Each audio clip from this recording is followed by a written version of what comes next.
सोचिए, अगर आपके खाने में हमेशा कीड़े पड़ते और पानी खून जैसा लाल हो जाता तो कैसा लगेगा। यही भयानक श्राप मिला था कुल्लू के राजा जगत सिंह को, और यही श्राप और उनकी भक्ति ने एक अनोखी परंपरा को जन्म दिया, जिससे आज तक कुल्लू में रावण का दहन नहीं किया जाता। स्वागत है आप सभी का डिवाइन विस्पर्स में। आइए जानते हैं इस रहस्यमयी कहानी के बारे में। कथा है राजा जगत सिंह की। सुना गया कि एक ब्राह्मण दुर्गदत्त गांव टिपरिका के पास था एक बहुत सुंदर मोती।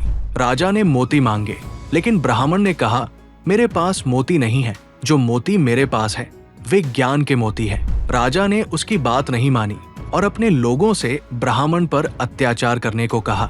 अंततः ब्राह्मण ने अपने परिवार सहित अपने घर में आग लगा दी और क्रोधित होकर राजा पर भयानक श्राप दे दिया। उन्होंने कहा कि राजा को हमेशा कष्ट का सामना करना पड़ेगा, खाना में कीड़े पड़ेंगे, पानी खून जैसा लाल हो जाएगा और उनका राज्य हमेशा संकट में रहेगा। सच में राजा अत्यंत व्याधि और मानसिक कष्ट में गिर गया। हर भोजन उसके लिए डरावना बन गया। निदान न होने पर राजा ने संत कृष्णदास पायहारी से सलाह ली। संत ने कहा कि राजा को भगवान रघुनाथ की मूर्ति अयोध्या से लानी होगी और राज्य की प्रधान देवता के रूप में स्थापित करनी होगी।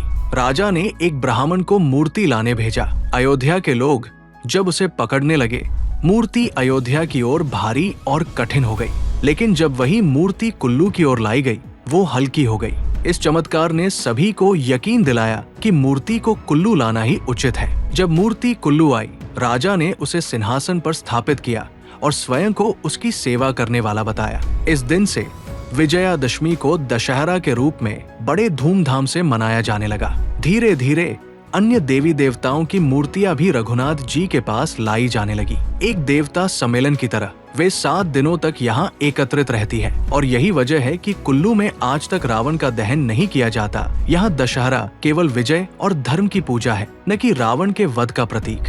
रावण दहन की परंपरा को कभी अपनाया ही नहीं गया, क्योंकि ये भूमि भगवान रघुनाथ और उनके भक्तों की है और उनकी कृपा से ही ये पर्व इतना महान और अनोखा बन पाया। तो ये थी कुल्लू दशहरे की अनोखी कथा, राजा का श्राप, मोती वाले ब्राह्मण की कहानी और देवताओं का महासंगम।